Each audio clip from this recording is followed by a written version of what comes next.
यह राजस्थान की राजधानी जयपुर का वह किला है जिसके निर्माण के वक्त रहस्यमयी बाधा का सामना करना पड़ा था। कहा जाता है कि हजारों मजदूरों और कारीगरों का दिन भर का नवनिर्माण रात होते ही ध्वस्त कर देती थी एक आत्मा। और यह सिलसिला नहीं रुकने पर महाराजा ने मान ली थी उस आत्मा की शर्त और फिर हुआ था इस किले का निर्माण। यह वह किला है जहां आज तक कोई दुश्मन का हमला तक नहीं हुआ। इस किले को और खास बनाते हैं यहाँ बने एक जैसे 9 महल, जो एक समृद्ध वास्तुकला का बेहतरीन नमूना है। हाय नमस्कार दोस्तों, मैं अरविंद कुमार आज आपको घुमाने वाला हूँ जयपुर का एक प्रसिद्ध नाहरगढ़ का किला और जानेंगे कुछ रहस्यमयी बातें इस किले के बारे में। नाहरगढ़ पर आने के लिए 2 रास्ते हैं। एक घाटी गेट की तरफ से आने वाला यह खड़ी चढ़ाई वाला रास्ता, यहाँ से आप बाइक या पैदल भी आ सकते हैं। अगर आपके साथ बच्चे या बुजुर्ग हैं तो आप इस रास्ते के बजाय दूसरे रास्ते से आना चाहिए, जो कि बेहतरीन रास्ता है। यह रास्ता आमेर की तरफ से आता है और जयगढ़ भी जाता है।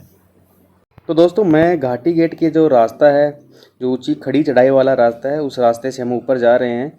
तो ये रास्ता काफ़ी घुमावदार है, जैसे एक सर्प होता है, सांप के आकार का रास्ता है। तो इससे हम जो ही ऊपर आते हैं तो ऊपर घाटी गेट के दाईं ओर हमें एक विशाल बावड़ी नज़र आती है। तो यह बावड़ी हम देखते हैं, तो यह बावड़ी बरबस हमारा ध्यान है वो अपनी तरफ खींच लेती है। घाटी गेट के पास बनी यह विशाल पानी की सीढ़ीदार बावड़ी उस समय के किले की जल आपूर्ति का साधन भी था। यहाँ इस बावड़ी को इस तरीके से बनाया गया था कि बावड़ी में साफ बारिश का पानी ही भर सके। इसके लिए यह पानी आने के नालों को घुमावदार बनाया गया था कि पानी के साथ बहकर आने वाली गाद मिट्टी बावड़ी में नहीं जा पाती थी। यह किले की सबसे बड़ी बावड़ी है। एक और बावड़ी किले में माधवेंद्र भवन के सामने भी बनी है, जिससे महल की जल आपूर्ति होती थी। अब हम किले की मुख्य पार्किंग में हैं। यहाँ अल्प आहार के लिए कैंटीन भी है और यहाँ पर सूचना पट पर लिखा है कि किन खास दिनों में यहाँ पर निःशुल्क प्रवेश मिलता है। अब हम टिकट लेकर अंदर प्रवेश करते हैं। यहाँ पर जयपुर वैक्स म्यूजियम भी है और शीश महल बना हुआ है, जिनकी टिकट अलग से लगती है। और यहाँ पर वीडियोग्राफी अलाउ नहीं है, इसलिए हम यहाँ की वीडियोग्राफी आपको नहीं दिखा पाएंगे, मगर आप बाकी किले में फ़ोटोग्राफी कर सकते हैं, जहाँ पर कोई भी पाबंदी नहीं है। अब हम नाहरगढ़ किले के अंदर हैं।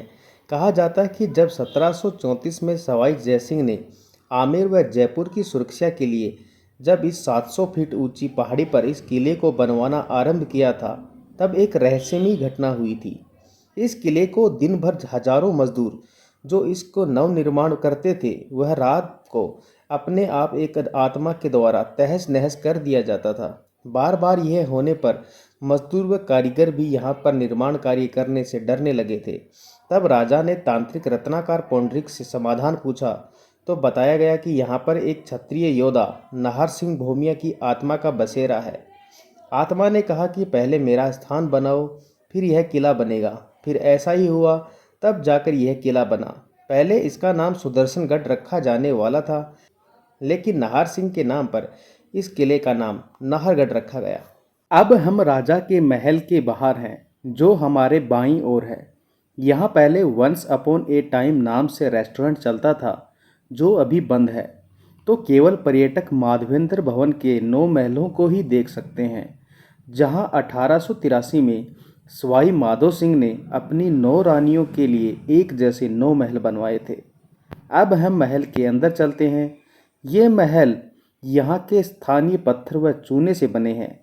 इनकी वास्तुकला भारतीय एवं यूरोपियन वास्तुकला मिश्रित स्वरूप है।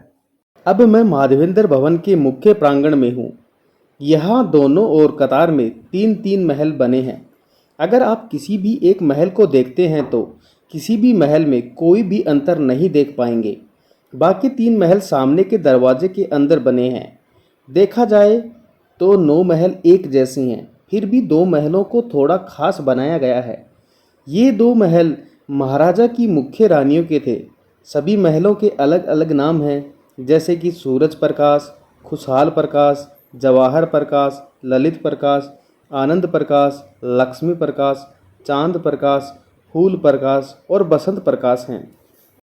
ये माधवेंद्र भवन के 9 महल 2 मंजिला हैं। महल की पहली भूतल को हम 3 भागों में बांट सकते हैं। मुख्य महल से दरवाजे से प्रवेश करते ही पहले भाग में अंदर एक छोटा कमरा बना है। दूसरे भाग में यह खुला छोटा चौक है जिसके दोनों ओर 2 कमरे बने हैं, जिनमें यह रसोई घर है और सामने यह रसोई का स्टोर रूम है जहां खाद्य सामग्री को रखा जाता था। सामने यह तीसरा भाग है जिसमें बरामदे में दोनों तरफ 2 कक्ष बने हैं जो रानियों के निजी वस्तु और सुविधा अनुसार काम में लिए जाते थे। और आखिर में यह मुख्य शयन कक्ष है जिसे सुंदरता के साथ बनाया गया है। यहाँ सुंदर भित्ति चित्रण भी किया गया है। यहाँ उस जमाने के यह महल खास गर्मियों में राज परिवार के लिए उपयुक्त जगह थी। चूने से बने हुए यह महल गर्मियों में भी ठंडे बने रहते हैं।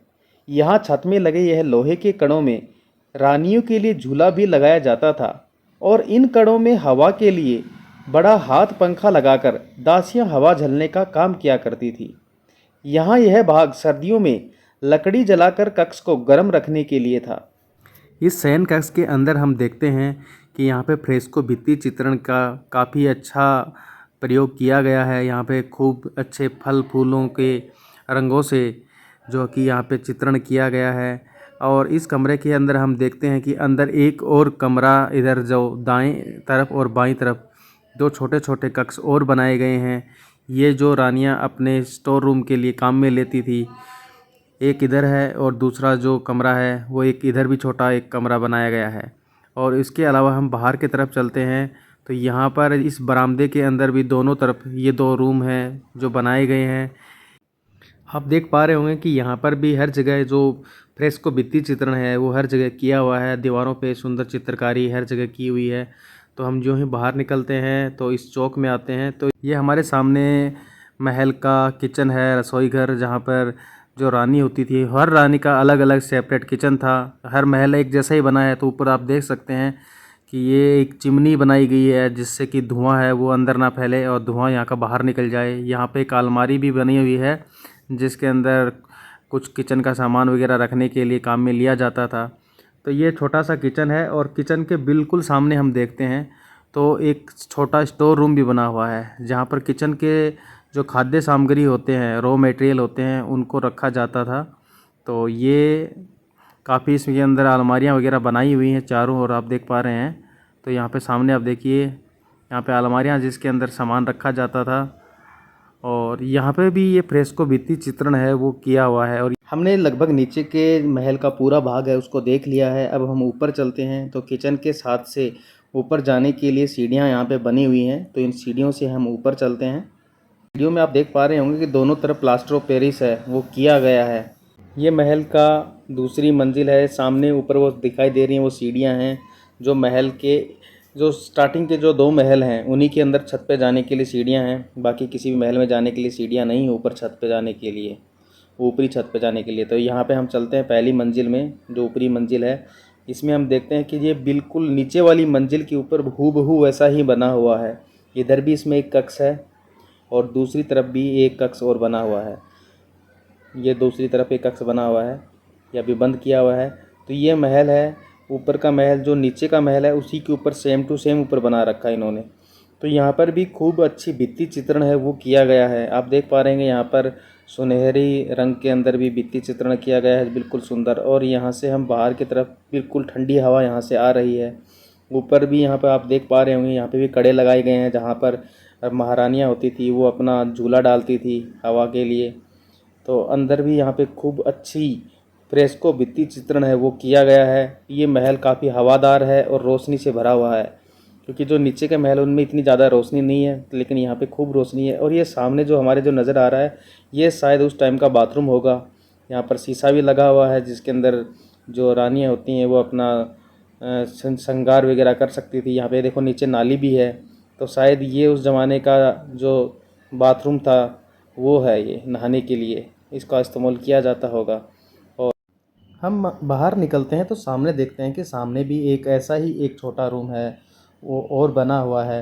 ये शायद स्टोर रूम था जहाँ पे अपने काम की जो ज़रूरत की जो वस्तुएं होती हैं वो रखी जाती थी। महल की जो ऊपरी मंजिल है वो सभी महल आपस में एक दूसरे से जुड़े हुए हैं। ये सामने आप देख पा रहे हैं, यह दासियों के कमरे थे जो एक दूसरे से जुड़े हुए हैं।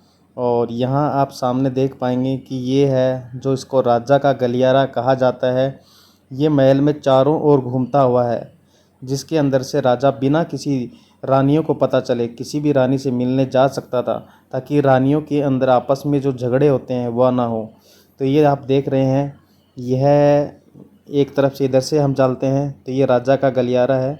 तो यहाँ से हम सीधे चलते हैं तो ये जो दाएं तरफ के जो जितने भी महल हैं उनकी तरफ जाने का गलियारा है। ये सामने आप देख पा रहे हैं, ये आगे जाके वापस घूम के आता है, वापस यू टर्न लेके आ जाता है गलियारा। और आप सामने आगे तक देख पा रहे हैं, आगे तक ये गलियारा बिल्कुल सीधा जाता है। तो वापस हम यहाँ से मुड़ते हैं और वापस आते हैं। ये महल आप समझ पा रहे होंगे, ये महल का आगे का जो आखिरी महल है उसका दरवाज़ा है। तो यहाँ से ये गलियारा चारों ओर घूमता हुआ है। तो हम वापस आते हैं और ये आप देख पा रहे हैं, यह राजा के महल से आने का रास्ता है। इधर का जो दरवाज़ा नज़र आ रहा है और ये सामने आप देख पा रहे हैं, आप थोड़ा सा समझ पाएंगे इसको देखने से कि ये महल के हम जो मेन गेट है जिसके अंदर हम घुसे थे माधवेंद्र भवन, हम उसकी छत पे हैं। यहाँ से आप सामने देख पा रहे हैं 3 महल दाईं तरफ हैं, 3 महल बाईं तरफ हैं और सामने जो दरवाज़ा है उसके अंदर 3 महल और हैं। तो इस तरीके से 9 महलों के अंदर जाने के लिए ये राजा यहाँ से इस दरवाजे से निकलता था।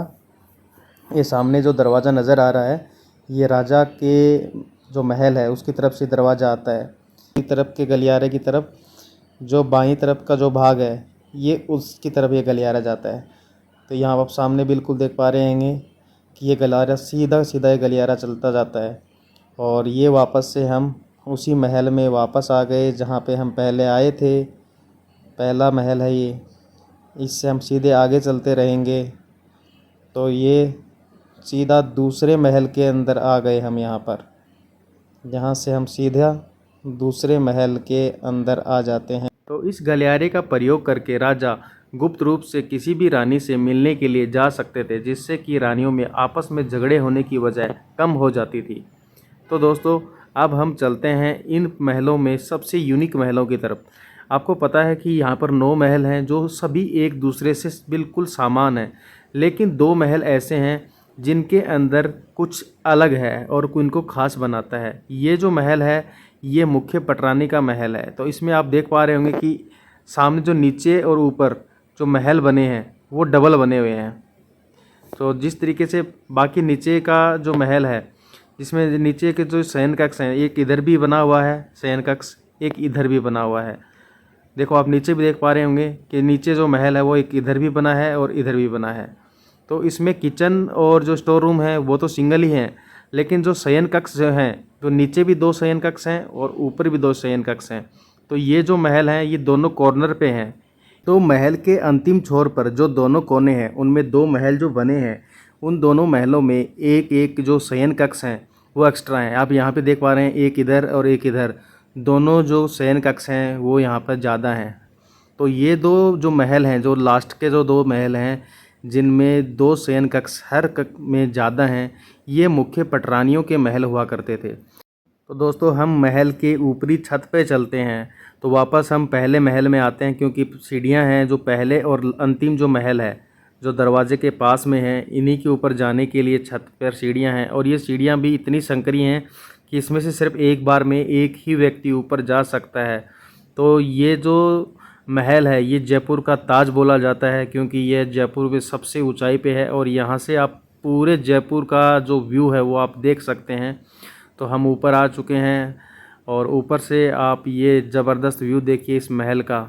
आप देख पा रहे होंगे कि प्रत्येक महल के जो ऊपर के जो गुंबद नज़र आ रहे हैं आपको, उससे पहचान होती कि कौन से महल कितने महल हैं, उनके हिसाब से यहाँ पर ऊपर गुंबद हैं वो बने हुए हैं। तो हम ऊपर से देखते हैं तो दोनों महलों को आप देखिए, कंपैरिजन कीजिए, तुलना इनकी, दोनों एक जैसे ऊपर वाली मंजिल से भी एक जैसे नज़र आते हैं और प्रत्येक जो महल है वो एक जैसा ही बना हुआ है। तो इनमें कोई भी अंतर नहीं है, सिर्फ 2 महलों को छोड़कर उन महलों में भी कोई अंतर नहीं है, लेकिन उनमें सिर्फ 2 शयन कक्ष ज़्यादा हैं क्योंकि वो पटरानियों के हैं। तो इस तरीके से ऊपर के जो गुंबद हमें जो नज़र आते हैं वो टोटल 11 गुंबद हमें नज़र आएंगे। महल कितने हैं? 9, लेकिन ऊपर जो गुंबद हैं वो 11 नज़र आएंगे, क्योंकि यहाँ पर ऊपरी मंजिल पे भी 2 महल एक्स्ट्रा हैं और नीचे भी 2 महल एक्स्ट्रा हैं, जो कि पटरानियों के महल हैं। तो इस तरीके से हमें 11 गुंबद हैं वो ऊपर नज़र आते हैं। नीचे ये स्थान जो नज़र आ रहा है ये नाहर सिंह का मंदिर है, और यही वो स्थान है जिसको पहले बनाया गया था, उसी के बाद में यह किला बना था, क्योंकि इसी के नाम पर ही इस किले का नाम नाहरगढ़ रखा गया है। और यहाँ से हम सामने ऊपर देखते हैं तो काफ़ी दूर तक पूरा जयपुर का एक विहंगम दृश्य हमें नज़र आता है। ये देखिए आप, सामने दूर दूर तक आपको नज़र आता है जयपुर। तो यहाँ से हम जयपुर का एक अच्छा नज़ारा देख सकते हैं। पहले पहाड़ों पर बने किलों में पेयजल के लिए टाँके हुए बावड़ियाँ बनाए जाते थे। यहाँ भी माधवेंद्र भवन के सामने ढलान पर एक पानी का टाँका व एक बड़ी बावड़ी बनाई गई है, जो इस महल की जल आपूर्ति का मुख्य स्रोत है। आप यह सामने देख पा रहे हैं, यह स्टेप वेल भी यहाँ का पानी का मुख्य स्रोत है। तो इसमें अभी भी पानी भरा हुआ है। तो बारिश का जो पानी था वो महलों से होकर आने वाला पानी यहाँ पे एकत्रित होता था, और इस बावड़ी से साल भर पानी की पूर्ति की जाती थी। यह एक पानी का टांका है जिसका पानी पेयजल के रूप में काम में लिया जाता था। तो आप यहाँ पे देख पा रहे होंगे कि इसको चारों ओर ऊंची दीवारों से ढका गया है। इसका पानी जो मुख्यतः पीने के ही काम में लिया जाता था। तो ये भी बारिश का जो पानी होता था वो यहाँ पे आके इकट्ठा होता था। महल से जो भी पानी आता था छतों से बहकर, वो पानी सारा पानी यहाँ पे आके इस टांके में जमा होता था। अब हम आगे की तरफ चलते हैं, जिसे सनसेट पॉइंट कहा जाता है। यहाँ पर एक पड़ाव के नाम से एक रेस्टोरेंट भी है। अगर आपको कुछ ठहर के कुछ खाना है तो आप वहाँ पे जाके खा पी सकते हैं। तो अब हम चलते हैं सनसेट पॉइंट की तरफ, और वहाँ से एक जयपुर का एक नज़ारा देखते हैं। वो सनसेट पॉइंट पर आ चुके हैं। ये जो है सनसेट पॉइंट बोलते हैं इसको। यहाँ से आप देखिए जयपुर का एक विहंगम नज़ारा आपको देखने को मिलेगा। तो यहाँ पर बैठने के लिए बेंचें भी लगाई हुई हैं, तो यहाँ पर आप बैठ के रिलैक्स कर सकते हैं और यहाँ से एक जयपुर का आप नज़ारा देख सकते हैं। अगर हम नाहरगढ़ के गूगल मैप में देखते हैं तो यहाँ पर एक ओपन थिएटर हमें नज़र आता है पार्किंग से आगे। तो यहाँ पर हमने आगे देखा तो रियल में यहाँ पे एक ओपन थिएटर है, जो कि अभी जीर्ण शीर्ण अवस्था में है। अब हम वापस चलते हैं, तो यहाँ पर किले में जाने से पहले यहाँ पे एक देखो सनराइज पॉइंट दिखाई दे रहा है। तो यहाँ से हम जाकर एक जयपुर का पूर्व दिशा का और एक बेहतरीन नज़ारा देख सकते हैं। यहाँ से हमें वो बावड़ी भी नज़र आती है। तो दोस्तों अब हम वापस चलते हैं। इसी के साथ हमारा जो भ्रमण है आज का नाहरगढ़ का वो पूरा होता है। यहाँ से हम चलते हैं तो रास्ते में एक मंदिर आता है जिसे चरण मंदिर कहा जाता है। यहाँ पर भगवान श्री कृष्ण की गायों के साथ जो चरण हैं उनकी पूजा की जाती है। यहाँ पे भगवान श्री कृष्ण के पद चिन्ह बने हुए हैं। उम्मीद है यह वीडियो आपको ज़रूर पसंद आया होगा। मिलते हैं जल्दी ही एक और नए वीडियो के साथ। आपका दिन शुभ रहे। धन्यवाद।